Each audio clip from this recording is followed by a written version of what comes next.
1° maggio in pista con i migliori atleti della regione. Domenica allo Stadio Comunale di Montebelluna si è svolta la seconda apertura della stagione veneta, gara organizzata dalla Fidal Veneto in collaborazione con l'Atletica Veneto Banca e l'Atletica di Marca, che riceve gli atleti dalla società di Montebelluna una volta che passano alla categoria allievi. È uno stadio un po' particolare perché qui, diversamente dal resto d'Italia, abbiamo una gestione promiscua tra atletica e calcio.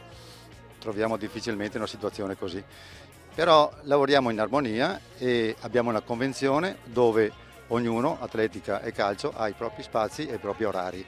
L'Atletica Montebelluna è una delle società più gloriose della nostra città. Io tra l'altro sono molto affezionato perché sono stato io stesso e i miei fratelli atleti di questa società e l'abbiamo seguita fin dai suoi esordi, e poi fa un lavoro buonissimo perché specie con i ragazzi. È la migliore o tra le migliori del Veneto in assoluto come promozione, come movimento del giovanile, e poi vengono fuori anche qualche atleta buono, perché nel tanto viene fuori ma sul poco non viene fuori niente. L'idea è nata 2 anni fa.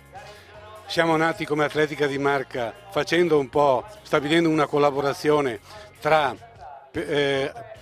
Veneto Banca Montebelluna, Atletica per l'Europa e Valdobbiadene, mettendoci insieme per operare esclusivamente nella categoria allievi, possibilmente a livello un po' di tutta la marca. Per molti atleti la gara è stata un collaudo in vista della prima fase dei campionati assoluti di società del 14 e 15 maggio a Marcon.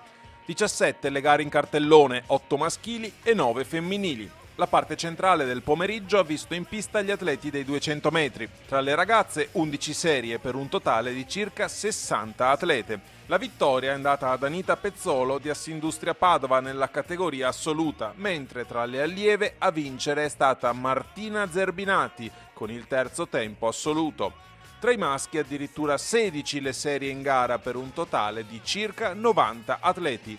Successo per Aire Parani dell'Atletica Feltre tra gli allievi e della promessa Marco Martini dell'Atletica Ponzano tra gli assoluti. Questi 200 era da un anno che non li facevo e oggi devo dire che sono rimasto soddisfatto perché ho fatto anche personale e l'obiettivo è fare minimo nei 100 nei 200 per gli italiani.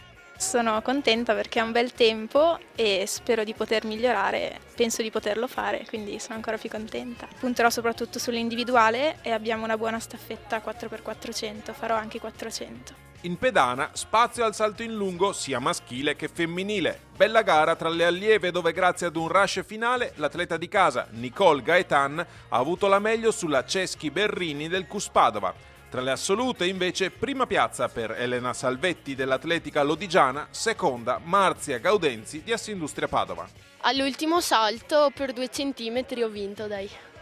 Adesso mi sto concentrando soprattutto sul lungo e triplo, dopo mi hanno messo anche nella staffetta e poi anche velocità, mi piacerebbe continuare con la velocità.